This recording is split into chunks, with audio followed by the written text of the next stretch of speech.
Hello friends.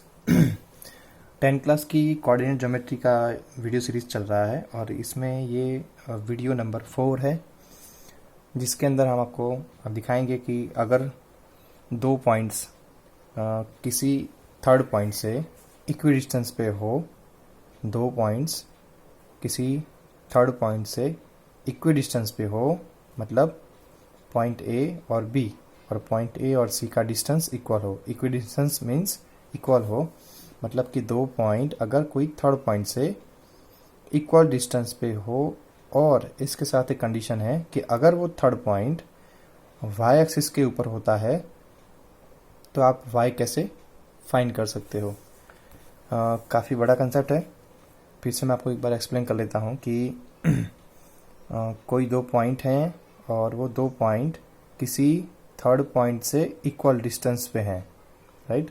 यहाँ पे point B और पॉइंट सी है, वो पॉइंट ए से इक्वल डिस्टेंस में है। यहाँ पे कंडीशन दिया हुआ है कि A B is equal to A C, मतलब ए सी और ए बी का डिस्टेंस सेम होगा। कितना है वो मालूम नहीं है, बट क्वेश्चन में ही सेम दिया हुआ है। और पॉइंट ए है वो वाई एक्सिस के ऊपर है, तो आपको वाई की वैल्यू क्या आएगी वो आपको फाइंड करना है। मैं आपको बता दूं कि पॉइंट बी की कोऑर्डिनेट्स 6 एंड 5 हैं, मतलब ये x है और ये y है। और पॉइंट सी की कोऑर्डिनेट्स -4 एंड 3 हैं, ठीक है। और -4 और -3 होने के साथ साथ ये आपका x हो जाएगा और ये आपका y हो जाएगा। साथ में ये जो पॉइंट a है वो y एक्सिस के ऊपर है, इसीलिए y एक्सिस के ऊपर x 0 हो जाता है और x एक्सिस के ऊपर y 0 हो जाता है। ये आपको याद रखना है कि अगर x एक्सिस है तो उसके ऊपर y ऑर्डिनेट 0 हो जाएगा, और अगर y एक्सिस है, इसका उल्टा समझ लेना आपको, y एक्सिस है तो उसका x ऑर्डिनेट 0 हो जाता है। ये आपको याद रख लेना है एज अ कंसेप्ट के तौर के ऊपर। तो यहाँ पे मैंने ये जो पॉइंट है वो y एक्सिस के ऊपर है, तो y एक्सिस के ऊपर क्या हो जाता है, x 0 हो जाता है। तो यहाँ पे मैंने x को 0 ले लिया है और y कुछ ना कुछ यहाँ से देखो, यहाँ पे 1 2 3 4 लेते हैं, तो यहाँ पे कुछ पॉइंट के ऊपर कुछ वैल्यू होगी। कितनी वैल्यू होगी वो मालूम नहीं है, तो हम वो y की वैल्यू फाइंड करेंगे। सॉरी। तो y की वैल्यू कैसे फाइंड करनी है मैं आपको बताता हूँ। इस तरीके से क्वेश्चन आते हैं कभी कभी बोर्ड के अंदर। तो फाइंड पॉइंट्स ऑफ ए और फाइंड वैल्यू ऑफ y, मतलब आपको पॉइंट के ऑर्डिनेट्स फाइंड करने हैं या फिर सिंपली x की वैल्यू तो 0 दी हुई है तो y की वैल्यू कितनी आएगी वो आपको फाइंड करनी है। तो एक काम करते हैं कि हम पहले क्या करेंगे, ए बी का डिस्टेंस फाइंड करेंगे और ए सी का डिस्टेंस फाइंड करेंगे, और दोनों का डिस्टेंस इक्वल दिया हुआ है तो हम दोनों को इक्वल कर देंगे, तो कुछ ना कुछ सिंप्लीफाई होकर हमें y की वैल्यू मिलेगी। यहाँ पे मैं आपको बता दूं कि A B is equal to क्या हो जाएगा, 6 माइनस 0 स्क्वायर, क्योंकि मैंने इसको x2 लिया है और इसको मैंने x1 लिया है, राइट। प्लस ए बी का डिस्टेंस y2 माइनस y1, तो ये हो जाएगा 5 माइनस y स्क्वायर, ठीक है। फिर मैं इसको थोड़ा और सिंप्लीफाई करता हूँ, तो ये कुछ इस तरीके से हो जाएगा, 6 square plus 5 minus y square, तो ये ऐसे हो जाएगा 36 प्लस 5 माइनस y स्क्वायर, ठीक है। हम इसको यहाँ पे रहने देते हैं, इसको इक्वेशन नंबर 1 दे देते हैं, राइट। अभी हम बात करेंगे AC की। अगर मैं AC फाइंड करूँ तो AC मैं इसको x2 मानूंगा, इसको x1, इसको y2 और इसको y1। जो पीछे वाला होता है उसको हमेशा 2 मान लेना है आपको, ठीक है। तो ये x2 हो गया माइनस x1 प्लस y2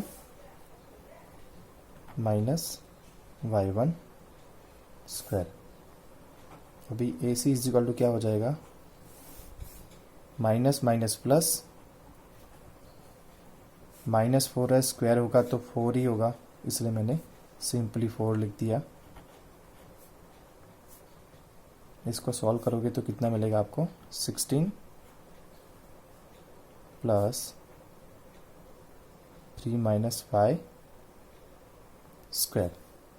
ये क्वेश्चन नंबर 2 हो गया।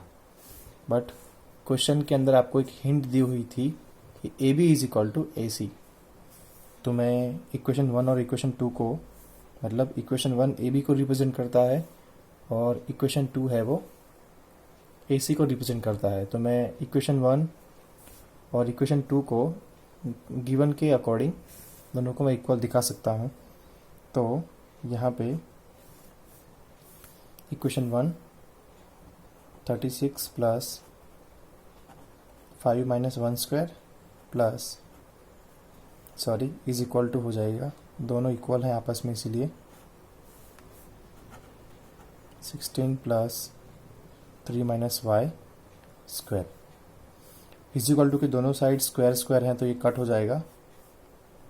36 प्लस इसको एक्सपांड करोगे तो a माइनस बी स्क्वायर, मैंने आपको बेसिक करवाया है, उसके अंदर ये फार्मूलाज हैं a माइनस बी स्क्वायर। तो 25 minus 2 A B plus Y square हुआ is equal to 16 as it is. यहाँ पे a minus B square is equal to A square minus 2 A B plus B square. जगह थोड़ी कम पड़ रही है, आप समझ जाना। अब दोनों side plus Y square cut हो गया। थोड़ा और सिंप्लीफाई कर रहा हूँ, 36 प्लस 25 माइनस 5 टू ज़ा 10y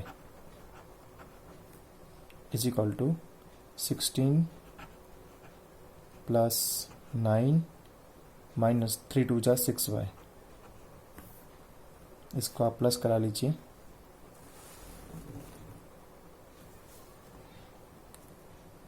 6 प्लस 5 11,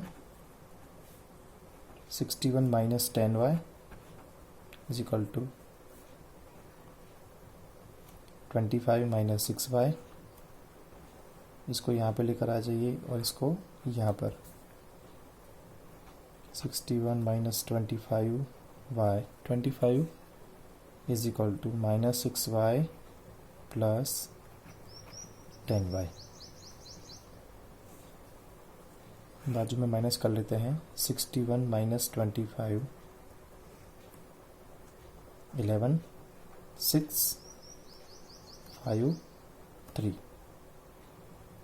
36 61 प्लस में है इसलिए प्लस की साइन आएगी, माइनस प्लस माइनस